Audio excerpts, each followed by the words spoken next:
Hey, thanks for watching my video. If you enjoy this content, please consider subscribing and leaving a like. Every bit of support is greatly appreciated. Now let's get to the video.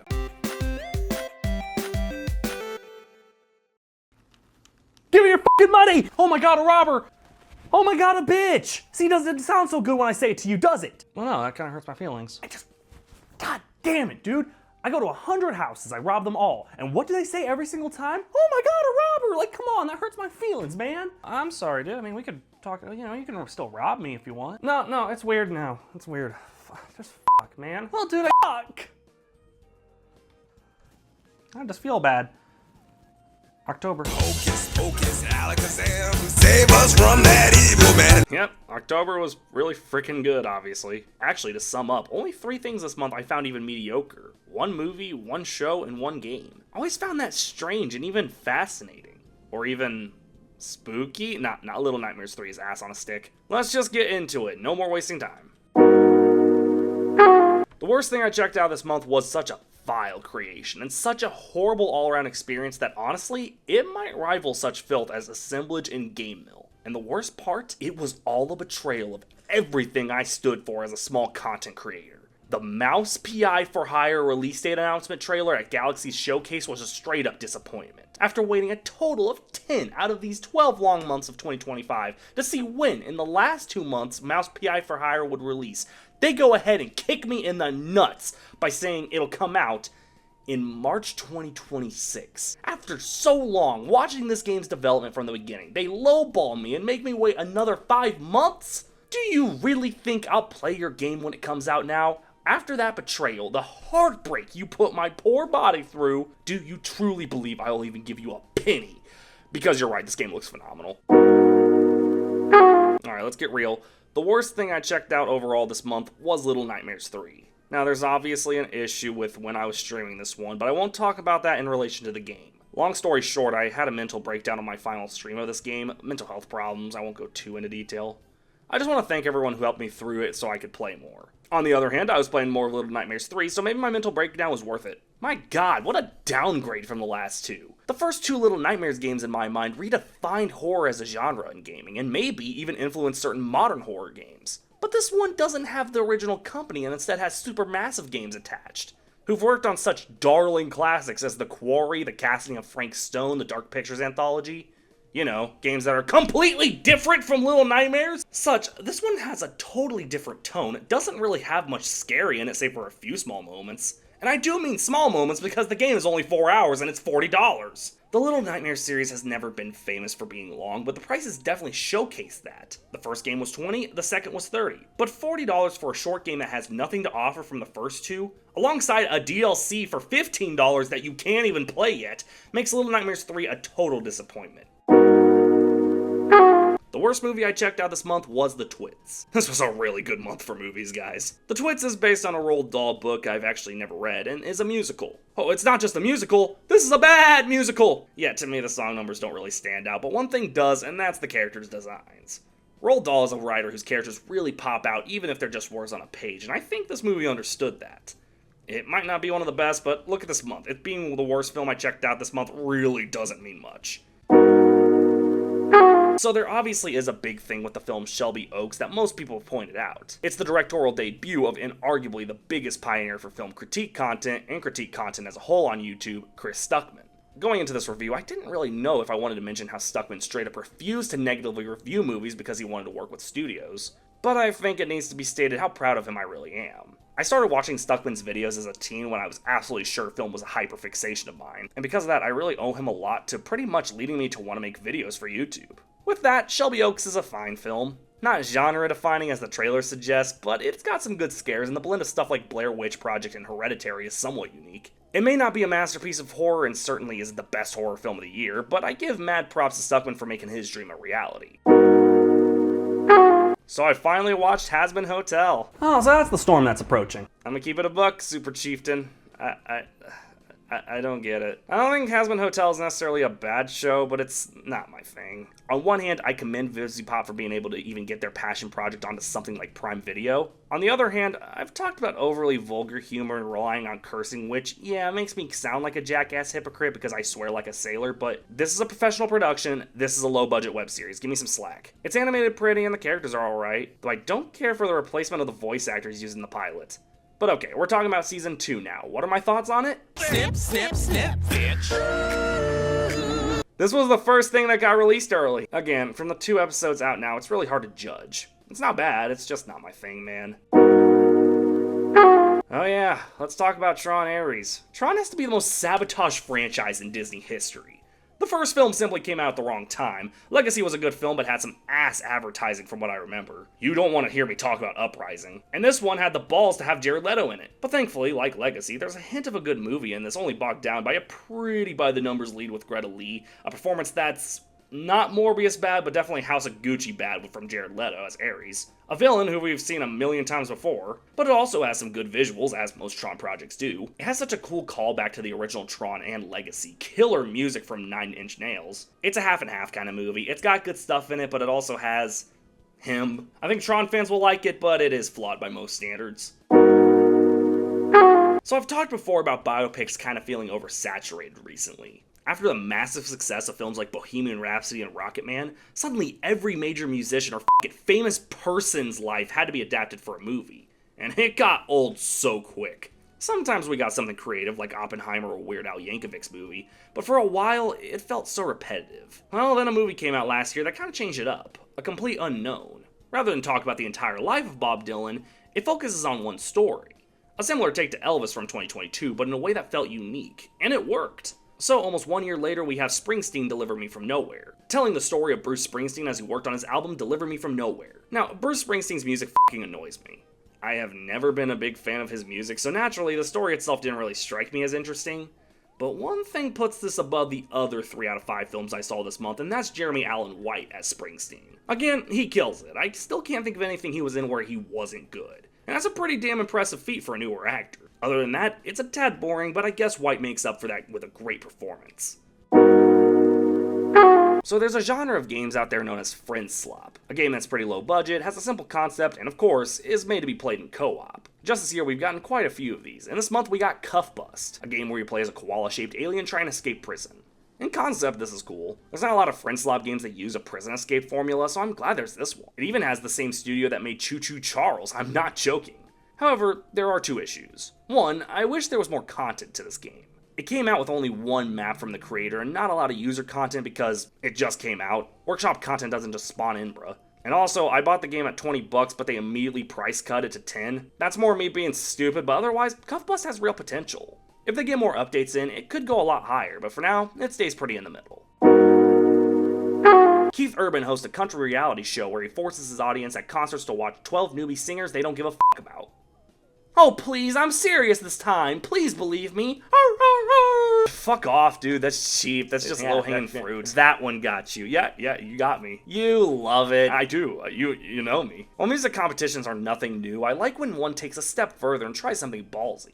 Nothing ballsier than forcing me to listen to whoever the hell Channing Wilson is when I paid good money to listen to Keith Urban. I'm from Ohio, so it's law that I like country music, and I guess this is a pretty cool idea. For being the only reality show I checked out this month, I think it's pretty good so far. Though Ink Master did come out with a new season, I gotta get on that. Pokemon. I spent $70 on a game that looks like this. Pokemon Legends EA might not be the most graphically capable game out there, but I think it's a cool twist on Pokemon. Rather than catching them all and getting 8 gym badges to become a Pokemon Master, this time it's a tournament, going up in ranks Z to A.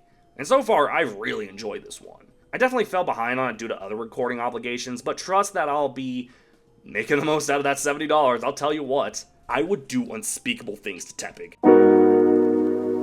Only a little above Pokemon is Keeper. Coming to us from Double Fine, this game is a puzzle adventure where we play as a walking lighthouse. Oh please, I'm serious this time. I'm sorry, I already did that bit. If you really think that's too weird, this company made Brutal Legend. That's not a thing they say around here. As far as their games go though, I gotta say this one lacks in certain areas. It's only a slight hair above because visually this is one of Double Fine's most stunning, but puzzle-wise, it's pretty simple. I even said on stream how impressed I was that a lighthouse of all things was able to be this expressive. Maybe when I get further into the game, it'll show more of that Double Fine magic I love so much. Also, my streams can get chaotic, but some of y'all really need a therapist, bro. What's it to ya? So Adult Swim debuted 2 adult animated series this month, one already continuing off of one of their most popular, and the other being the debut of Joe Kappa's Ha Ha You Clowns. I'm somewhat familiar with Joe Kappa's work, and while that's all fine and dandy, you probably are looking at the footage right now and saying, what fucking Newgrounds video did you put on my phone screen, Xander? Well, the horrible animation is part of the charm. And it wouldn't work nearly as well if this wasn't such a good blend of humor and actually really well done dramatic moments. Of course, it's hard to take the dramatic moments seriously when every character sounds like this. Would you like to get a massage with the 4 of us? It certainly is a charming series. It's nice to know that if Smiling Friends ever goes south, Adult Swim is willing to give other shows a chance. I think Black Phone 2 was the quickest regrade of a film I've ever done. When I went to see it, I thought it was good, great even, and officially gave it a 4 out of 5 stars on Letterboxd. Xander Zandini, by the way. But as it stewed with me, I realized it had a few things that held it back, and such, I regraded it to a 3.5 out of 5. But that doesn't mean Black Phone 2 is bad, it just lacks in certain areas as a sequel. Ethan Hawke is once again great as the Grabber. Mason Thames brings up great energy again. It's got some good scares, and the Grabber is just a good concept for a slasher villain. It's a neat take on Ghostface in my opinion. But as a sequel, I think story-wise it just lacks in a few areas. But hey, to make it up to y'all, I did end up regrading Long Walk to a 4 out of 5 upon a rewatch, so there's that. The nice thing about these monthly rankings is that nothing in it is permanent. Things can change even in the coming weeks. Can you believe one of the best movies I checked out this month was the fucking Keanu Reeves Angel movie? This film, directed by Aziz Ansari, follows him as his life isn't quite what he thought. A guardian angel named Gabriel, played by Keanu Reeves, steps in thinking he's saving his life, and switches his life with a much richer tech bro played by Seth Rogen. Of course, this just makes Ansari's character think his life is better with money. But there's a lesson about how money isn't everything, blah blah blah. I don't buy that in a movie with Seth Rogen. Like, money isn't everything, now I'm gonna go ahead and make Santa Inc. Oh fuck, I just spoiled one of my December videos. Rather, I buy the other message this film surprisingly handles well. And that's the message of, even if your life ain't great, it can always get better. I think a lot of people, especially my age, need to hear that more. Not only that, but it's also decently funny. This is the 3rd comedy movie this year to feature Keke Palmer, and damn, she just be collecting them shits like Thanos. Overall, this was definitely a feel-good film, and I wasn't expecting that. It has flaws, but as far as I'm concerned, it's a great comedy. Next, we got It Welcome to Derry from HBO Max. I put this lower as it only has 1 episode as of writing this, with the second one coming out on Halloween. As I've said before, it's harder to judge TV shows off the rip, and that's why I ultimately do an end-of-year ranking, to show how much time can change certain rankings. With that, this is a solid prequel to the It movies. Pennywise is still great, the acting is solid all around, and I give credit, the first episode is insane, dude. Again, it's hard to fully judge, but I like it so far. So I always said there's no mainstream comedian who does for me what Nathan Fielder does. I lied, Tim Robinson does that for me in tenfold. This guy is damn hilarious and has way more well-known work compared to Fielder. And recently he starred in a bizarre HBO comedy, The Chair Company. If you think the plot of a CEO investigating a conspiracy within a chair company because of a work incident is stupid, you've never watched anything with Tim Robinson. It is bizarre and can be stupid, but it also surprisingly keeps you invested. It's a pretty weird show to say the least. What else would I expect from Tim Robinson? I'm so fucking happy this got a 2nd season, y'all. Fiona and Cake is honestly such a cool spin-off for Adventure Time, being based on the one-off episode that used a female Finn, Fiona, and a sassy cat version of Jake, Cake, and more recently, they got their own spin-off in 2023. Initially, I heard this was a 1-season deal, but I guess HBO actually saw the potential. I love Fiona and Cake's silly adventures. By the way, they be making Cake a little... Nah, I made too many Gooner jokes in the Tubi video. All things considered, it's a great mix of both humor and some serious dramatic stuff involving Finn. A good follow-up to the 1st season. Weirdly, there were 2 films this month that followed a somewhat obscure story set in the 2000s. The first one I'm talking about is Roofman, following the robber who evaded police and hid in a Toys R Us. Even becoming an employee there, that's pretty funny. The biggest thing for this one is Channing Tatum. He's an alright actor normally, but he is really good in this and very believable. And it's also pretty funny as well as interesting. A good capture of the 2000s, especially with a store that does not f***ing exist anymore. I know they brought it back, I know, it's a joke, it's a joke, it's a joke! Also, Peter Dinklage made me laugh. Lamau, funny Game of Thrones person. Does it even shock anyone that I'm a fan of Smiling Friends? I followed this show since I found out who the f*** Zach Hadel even is, and obviously I found out about him from Oni Plays, but soon I followed a lot of his other projects, including Adult Swim's Smiling Friends. It's crazy to me that 3 seasons later and Smiling Friends is still top tier quality. They even had one of their best episodes in my opinion just this season. They kind of went more serious with it. Okay, not too serious, but they are trying to develop characters so they can introduce new ones. I respect Zach and Michael for not just doing all straight comedy. Throwing in those more emotionally driven episodes can definitely do a show good, but it's still balanced with heavy hitters and humor and funny as hell concepts for episodes. Needless to say, Smiling Friends still hasn't fallen off. For those who say I don't talk about anime enough in these monthly rankings, Mind your business, David! and I also checked out Chainsaw Man the movie, the Rezi arc. I think I said that right. Rez arc? Yeah, whatever. And believe it or not, it's one of the best movies I've checked out this year. Chainsaw Man as a series isn't one of my favorite animes, but this movie is phenomenal. It's got pretty much everything Chainsaw Man fans would want in it. For as middle of the road as I felt the series was, at least in my opinion, the movie just improves on everything and made it to one of my favorite films of the year. So, good job, movie I wasn't even planning to see this month. Okay, this is tough. I have only played 20 minutes of this game, so take this segment with a grain of salt. I haven't played it enough to know, but so far from what I've seen of Dispatch, Just pissed himself like a little bitch. It was like so much piss. I think I'm gonna like this game. I love Telltale and that weird choices matter, choose your own adventure approach for story games, and considering this has talent from those games, I think it's fair to say we got something good here. And no, you're not watching the latest Netflix animated show that will likely kick ass only to get 2 seasons and swiftly canceled. You are in fact watching footage of me playing Dispatch. It's definitely more of an interactive story, but I even argue it's more interactive than that of an older Telltale game like Walking Dead or even Wolf Among Us. With a great style, pretty great humor, and a great lead who's voiced by Aaron Paul, by the way. This makes Dispatch not the best game I've played, as I can't judge that for shit yet, but it's definitely a good game. His dick was right there. You guys are lucky I didn't stream this. The best thing I checked out in October was the Smashing Machine. I think this is the first time I'm gonna say I'm going to wait to review this until my end of year ranking. I've got a lot to say about it, and I don't think I could do it justice in just a small segment. I hope you guys understand that this film was amazing. I can't wait to share my full thoughts. Hey, you know what? I really thought about it, dude. I'm a robber, and yes, I get called that a lot, but that's not just a label, that's who I am, and I should be proud of it. There you go, dude. I'm proud of you, man. Yeah. Now give me your money. Don't know how I didn't predict that outcome, but you know what? I'm proud of you, so I got something for you, man. Yeah. Here you go. What did you just give me? That, my friend, is an authentic copy of Scooby-Doo 2 on the PC.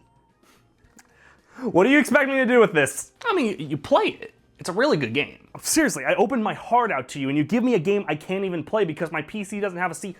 What PC does CD-ROMs anymore, man? Come on! It is a really good game. Yeah, I'm killing your ass.